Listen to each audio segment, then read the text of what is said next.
Hi everyone, Elle Hackney here, and welcome back to my YouTube channel where I get to speak to everyone in the book community, whether they be authors, illustrators, podcasters, or industry professionals. And today I have a repeat guest who's a creative genius. He has created an interactive story with a QR code, a soundtrack to match, so many compelling characters. Adam Wallace, welcome back to talk about Hatman. Man, thank you so much for having me on. And you're looking very cool in your hat. My hat's not as cool as yours. My $5 sparkly hat. Tell me, Hatman, it's amazing. It's interactive. It's certainly a game changer. It's how you've done this whole project. Walk everyone through what you've done, Adam.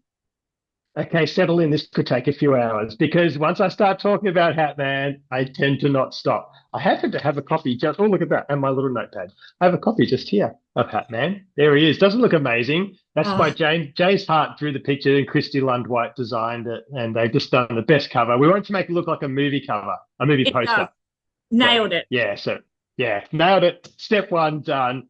Look, I've been doing this for 20. Well, I started writing in 1999, and then I first self-published in 2004, at the end of 2004. So I've had books out for 20 years, and I reckon this has been the most fun and the most exciting one I've had, even more than the first one, even more than ones that have done sort of different things. This has just been the most fun because it's been this amazing collaborative joyous experience of finding of knowing people to start with who could create this amazing stuff. Knowing James, who's one of Australia's best illustrators, knowing Christy, who's Australia's top kids book designer, knowing Drew Lane, who composed all the music when I just sent him lyrics and he turned it into these amazing songs, and knowing people like Scott Edgar, who's singing in it, and then Drew knew people like Maddie and my voice coach knew someone like Mitch. And I just found these people and these connections. And we've just created this thing that we're so proud of. And I mean, I wrote the first draft of Hatman in 2011. So 14 years ago. And that was not interactive at that time. It was just a friend of mine, Tansy. And she came up to me where I was at a market and she's like, oh, you should be called Hatman because you always wear a hat. And I'm just like, Hatman. That's like, and I just got this image. Well, not particularly an image because I can't visualize anything. But I got this idea of, when Batman pulls that, he's like, who are you? And Batman's like, I'm Batman. I got the Batman. image of that. Yes. But then this guy going, I'm Hatman. And the guy going, you're Batman? You don't look like Batman. He's like, no, I'm Hatman. Anyway, and that was it. So I started writing it and I have all these versions I saved. So the first one was, I think it was just called Hatman. Then it was Hatman funny version, Hatman funnier version, Hatman funniest version, Hatman movie. Like I had all these different versions, and it just kind of petered out and didn't go anywhere, which is fine. I just moved on to other stuff. And then it was 2 years ago. I was on a plane. I was flying to Bali for a writing retreat thing I was going to, and I had my little notebook. I thought, I'm just going to start writing. I'll start writing some Hatman again. I started writing the first page. And on the first page, he just sang a little ad jingle. And he's like, that's what I do. I create advertisements. And in my mind, I just went, oh my God, it's a musical. And that was it. And then it just flowed out. And I just wrote it so quickly. And I just loved it. And then I've still got about another 50 drafts since then. But the actual idea and the concept flowed out. Because now I was writing these songs and suddenly it was a new challenge. It was exciting. It was a game changer for me to get me that excited about something after this long and makes you realize that you're in the right field, right? You can do it for 25 years and still get excited about something. That's kind of cool. Yeah, I think, Yeah, and also it is our happens. time up? It it also happens so organically by the sounds of it. Like it when it's ready, it's ready. Like, Yeah. when it's but explain. So you showed us a book. How do the songs work? How does that all weave into a book you can physically open? It's magic. It Sorcery. is magic. It's sorcery. It's wizardry. It's all of that. No, so basically, it's different bits. So there's bits that I don't know how we can see this with that light. There's different bits that are sort of chapter book sections, and then you'll get to a little bit where it goes to a graphic novel, but then there's a QR code, and you scan the QR code, and it'll play a song. but the song has a video clip as well, which is the graphic novel section. So you can watch along the songs, you can read along in the book, you can just read it as a book without the songs as well, and it still works as a book. And that was one of the fun things was going after I'd written the songs and we were going through and I was listening to them. I'm like, I want to listen to these just in a row and just hear if it tells the story without reading the other bits in the book. And it does. And then, as someone said, then you've got to be able to read the book. And if you take the songs out, it doesn't work. And that happened as well. So that was really cool. So yeah, you can read it as a book. You can listen to the song. The songs are up on Spotify and stuff now. So you just listen to them as you drive along and sing along. And that's the first thing I thought was, what a great road trip book. Like you got the kids in the back seat with the book going, Mum, not the driver, not the driver, anyone in a passenger seat. Put the phone over the QR code and everyone in that car can join in and get the idea of the story. This is brand new. How did you even picture putting the book together this way though? Different format, chapter book, comic book, QR codes. How did that all work? I don't know. I actually can't remember. Just, I genuinely, I can't. I know that I decided there wanted to be songs, and I thought for a while that technology and especially QR codes are underutilized in books and children's books, especially. And from what I've heard, they're starting to be a bit more common in educational books, especially over in America. And I know they're in some cookbooks here as well. But I always thought it could be things like you have a chapter book. At the end of each chapter, or a couple of chapters, you could have a QR code. And it's the author, like behind the scenes in a DVD, like the commentary. They could say, well, when I wrote this chapter, I was thinking this, blah, blah, blah.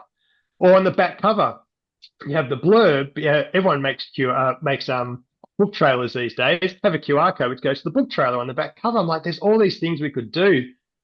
And a lot of people that I sort of chatted to about it, it's a bit resistant to it and everything. And I thought there's got to be something. So as soon as I got this idea for the songs, I thought that's what we're going to do. It's going to be QR codes. And then I think the graphic novel bit just developed out of that, of going, I was just going to write this book, but I thought maybe initially it was an illustrated chapter book and it just had illustrations all through. And I thought that's kind of cool. But then the graphic novel bit, thinking that's almost close, it's closer to an animation of the song, an actual music video. So yeah, then poor James, I rang up James and we were chatting about it. And so it's now October 2025. This was possibly October or November last year, and maybe a little bit earlier. And I'm like, what do you think? Would you like to do it? And he's like, I've got to check my schedule. And he's super busy. James Hart, he's very, very in demand and amazing. And he sort of didn't get back to me for a while. I reckon it was either really late last year or even early this year that he's like,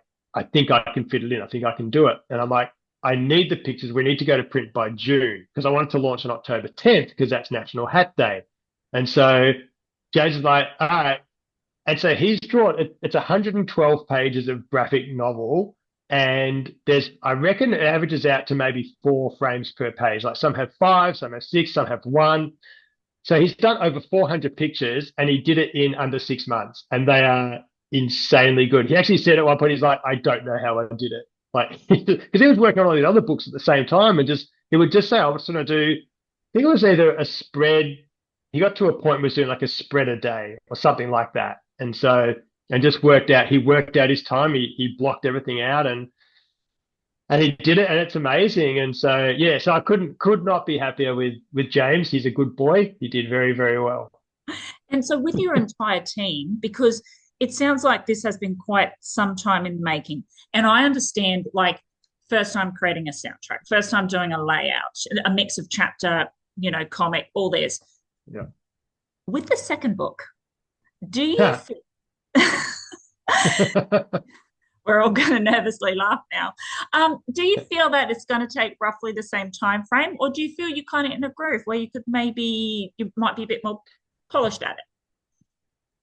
Definitely. So there'll be certain things that will take the same time. Like I don't think James could draw any quicker. That may potentially even take longer if he doesn't have that tight deadline. Because my thought for the second one, I was going to do a second Hatman musical, but part of me sort of thought that would just be a bit the same again. It'll just be a new villain. It'll be the same town. Like, I mean, that's what Batman does. It's fine. But like again, I'm just at the point where I kind of need challenges. I need something that, like Michael Jordan used to challenge himself. He used to make up things people said about him just to get that motivation to fire himself up. And I'm finding a little bit like I love writing. I'm writing every day, but now I'm writing movies and I'm writing these songs, and I was want to write things different. So for another Hatman, it wasn't thrilling me. And I think at the stage where stuff has to thrill me for me to do it. So what I came up with, I had this other series of books and I wrote them and they came out. So the first one came out, I think, 2011, then 2012, then 2013. So it's three book series for a publisher that then went bankrupt. So they went out of business. I didn't have the rights. I eventually got the rights back a couple of years ago. I'd written a fourth book, which was never published. And and at one point I'd written the screenplay for all four books. I sort of adapted it into a screenplay. And I submitted one into a competition and I'd written the soundtrack because there's songs that just it feels like they're written for this book, even though they came out at totally different times and I wasn't even thinking about it, or neither were they. They might have been. Coldplay might have been writing Fix You thinking, this is going to be an Adam Wallace movie one day. I don't know. Maybe that's what they were thinking. But it fits perfectly. It fits so well. And so, anyway, so I sent off with that, and the guy wrote back and he's like, the assessor wrote back and he was like, look, you shouldn't put in these bands because budgets are so tight. You wouldn't get Coldplay. You wouldn't get this. So blah, blah. And so I'm like, okay, that's fine. And I was thinking about it. And after I did Hatman, I'm like, I could just write my own songs for it.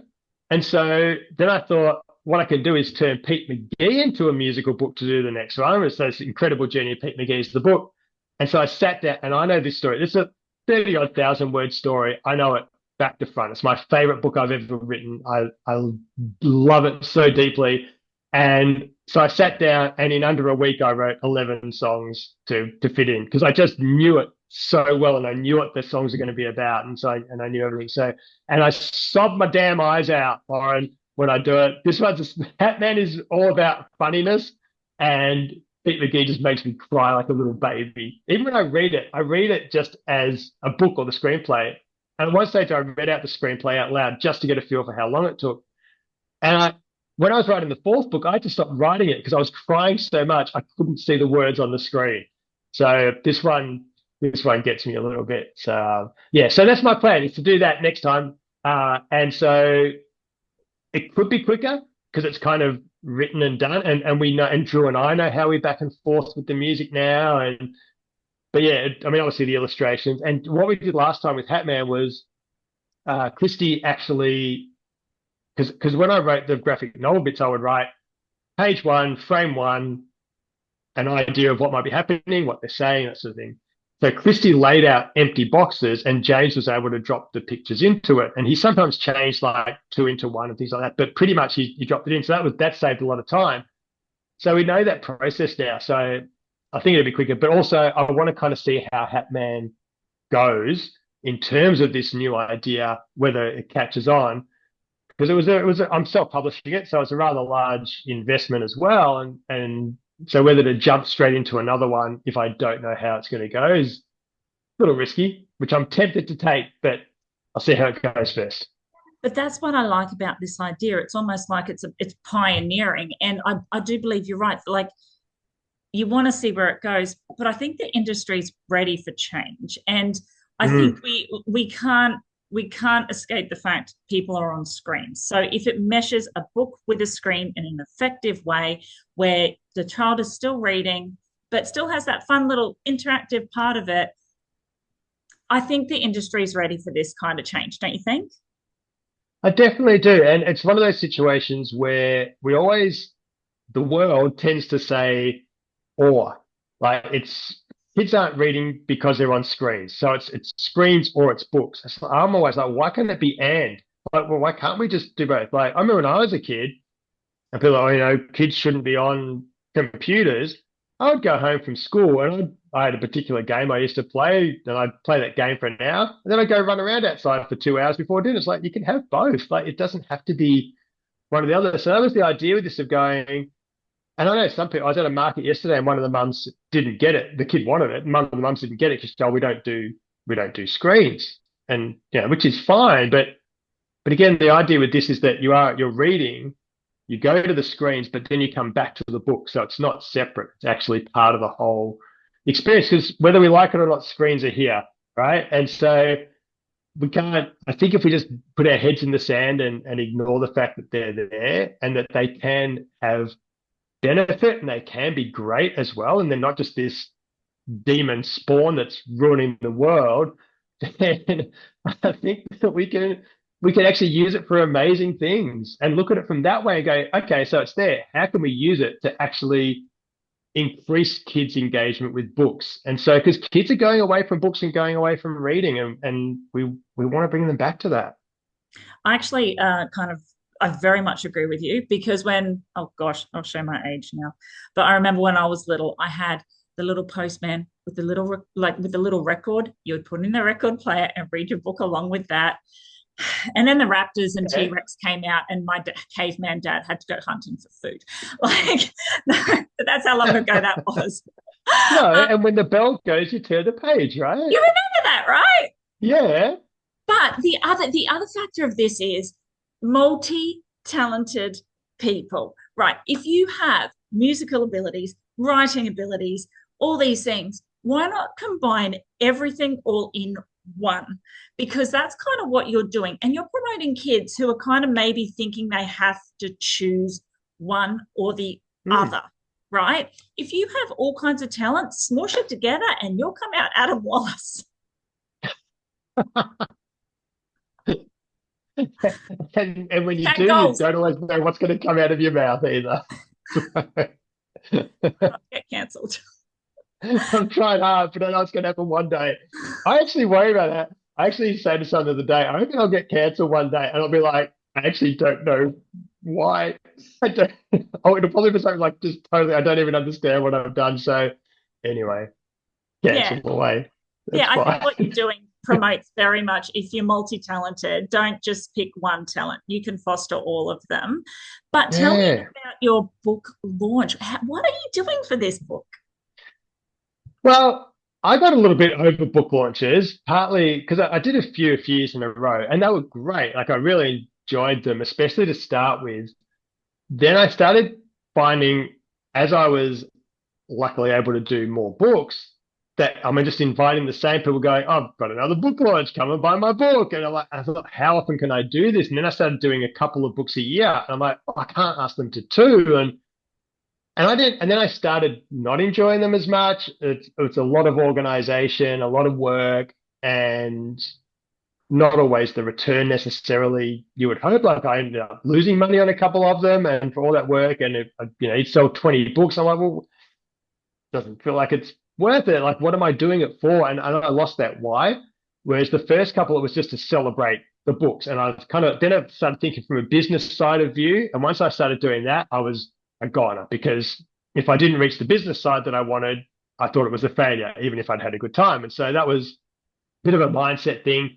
So I started doing launches in schools, and which I'm doing with Hatman as well. So going to schools and launching it. So I could go to 15 schools and just show all these kids about it and get excited. And then I got excited again. But then for Hatman, I thought, I've got to do something again. It's a different book. I want to do something different. I don't want to just do a traditional launch. So we're actually on Friday night, we're actually doing a live concert. So going to have all the singers there. They're going to sing their songs. We're going to chat to them, little interviews. We'll have the videos playing as they sing their songs, so people can see the sort of film clip that goes with it. And yeah, and so we've sold out the little venue we're doing it in, and so I'm doing a thing where everyone buys a ticket, that gets them the entry to the concert, they get a copy of the book signed by all the singers as well. And then it's also National Hat Day, which is lift the lid on mental illness. So we're going to do a little fundraiser for that. So I'll donate a little bit of the tickets to that as well. So yeah, so it's going to be exciting. I mean, I've never done anything like this before. The singers have all done concerts and stuff, but I've never organized something like this. So we'll see how it goes. But kind of like that excitement of not knowing exactly how it's going to go and just jumping in and just going, all right, let's give it a crack and see what happens. Yeah, I also really like that. This has the opportunity, though, to put more people in the creative field into work as well. Like, if this is going to be the next revolutionary stage of our publishing journey in this country, imagine how many more artists will be getting work and the collaboration. And it just sounds like it's going to be more inclusive for everyone, which sounds amazing, Adam. Congratulations. And I think what you're Thank doing is you. really incredible. Are you still doing school visits? I am, yeah. So still do heaps. I didn't book any in for the last term officially, but I'm doing school launch visits. So I've got 15 schools I'm going to in term four, which I'm doing and it's a bit controversial. No one likes this, but they're going to be free visits. So I'm doing them for free, but with the chance to sell the book and create a bit of buzz around that because they're doing a favor to me to let me go. It's schools I visited before with that they did pay for the visit. And so now I'm going back with the book, hoping to sell the book and get a bit of buzz around it and get it out there. And yeah, which I did, yeah, did years ago and haven't done it. Probably I think the last time I did it was probably 2007, 16 or 17 or something like that. I used to go around to schools and I just really enjoy it. And it's just exciting when the kids know you already and then you can do this launch. I actually met a kid yesterday at the market who I'm going to her school and she was so excited. She bought the book at the market so she could have it before everyone else in there. And so I'm like, that's so cool. She's excited about it already. So it'll be a fun day. We're going to like design hats and we're going to draw and we're going to make up stories and do that sort of thing, listen to some of the songs and just kind of play around with that. And one of the schools, Drew, who did all the music, is going to come with me as well because he's visited that school before too. So that'll be fun as well. Have both of us there. So yeah, it's going to be awesome. I'm excited, but I am probably going to cut down. I've been saying it for a few years that I was going to cut down the number of visits I do in schools, and each year it's gone up by a lot. So I think I did. I don't even know this year, 60 something. I think I'll end up doing this year or something. So yeah, no, I like the schools, but eventually I will ease up on them because my visits are pretty high intensity, high energy, and getting old now, Lauren. Getting old. We did talk about our caveman years, Adam. Um, Exactly. so for anyone watching this video who's just so inspired or starting out or they are multi-talented, you're self-published, you're traditional published, you've had an incredible career that is only keeping on, keeping on. What advice would you give to somebody out there who's just dying to be you? um, oh boy, it's a tricky one because there's that quote, right? Be you because everyone else is taken. So they don't want to be me. They want to be them and the best version of them. But the things I found, actually, I'm doing a talk on Thursday at a uni, and I was writing down sort of three things I've learned over the time. And one of them is the hell yeah or no idea, which Derek Sivers talks about. Amazing interview if you get a chance to listen to it on Tim Ferriss. And he talks about at the start of your career, just say yes to stuff because you don't know where it's going to lead. And that was true for him. It's been so true for me. Just things have just happened. And then by the time, if you get to a stage where you don't have to say yes to everything, if it's not a hell yeah, it's a no. Otherwise, you end up doing stuff you don't really want to do. You think you should do it. And when a hell yeah comes along, you can't do it. So that's one. And then the other one is, I guess it sort of flows on from that as well. Often we write what we think we should write and what we need to write for the publishers to publish us and what's in vogue at the moment.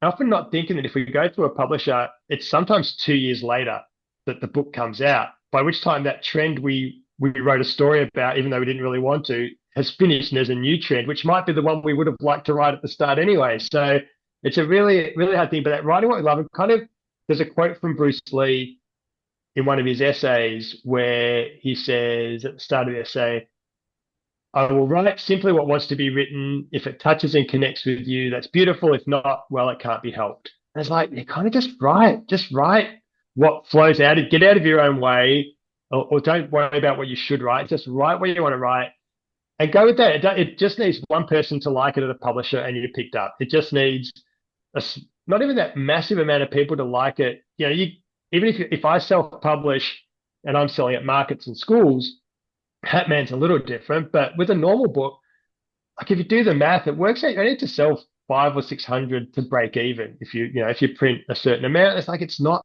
as big an amount as you think. So you may as well just write what you like. And I'm on quote central at the moment, but Jim Carrey talks about this idea about his dad. who could have been a great comedian, but he ended up being like an accountant or something like that he didn't like and he hated. He just did it for that security and the money. And after 10 years, he got fired.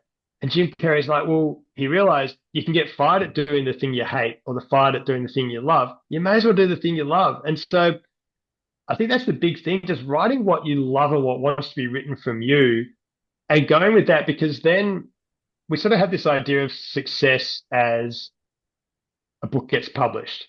But then we have another idea of success that it has to sell a certain amount. And then we have another idea, like and can't we start with just like, I just wrote this awesome book I'm really, really proud of, and just that can be success straight away, and everything else is a bonus on top of that. So I think that's a big thing.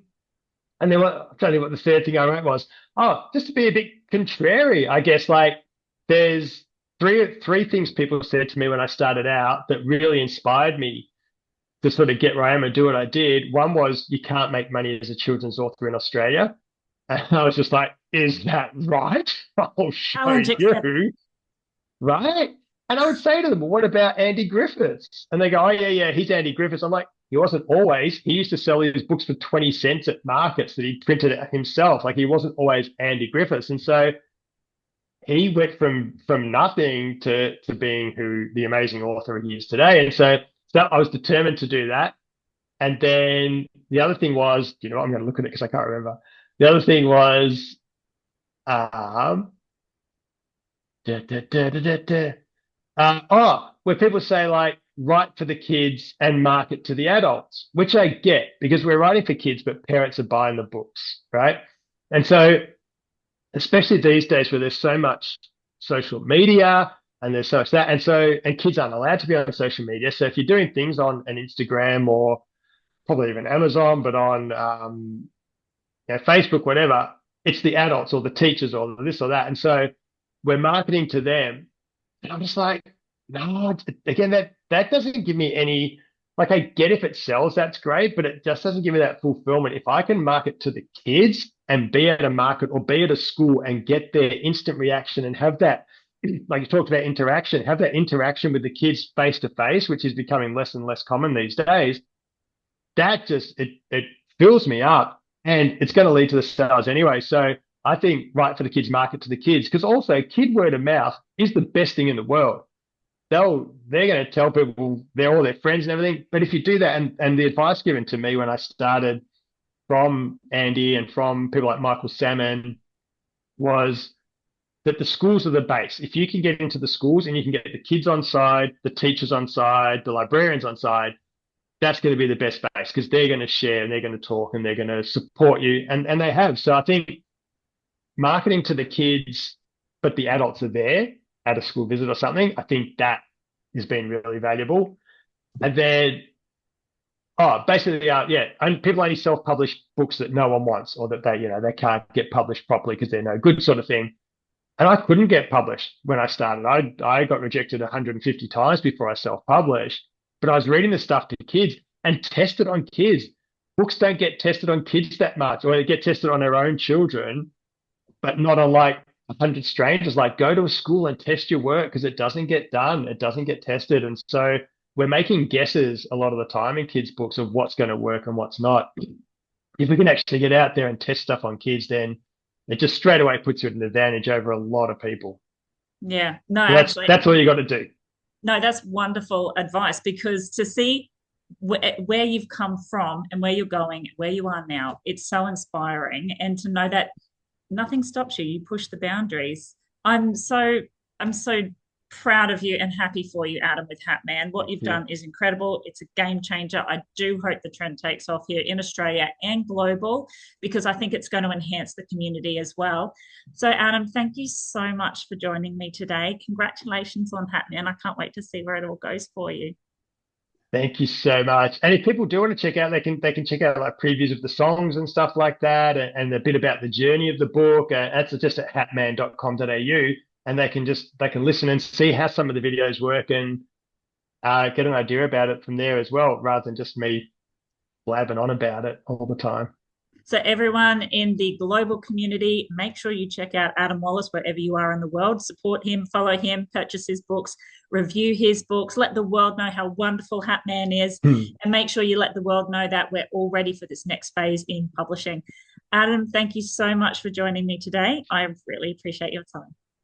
Oh, thank you so much. Thank you for all you do as well. Like your watching your journeys you go through is really awesome. And even doing these videos that you do, it's supporting other authors and other creative people. So that's amazing. It's so important that we sort of unite as a community and lift each other up, I think. Couldn't agree more, Adam. Couldn't agree more.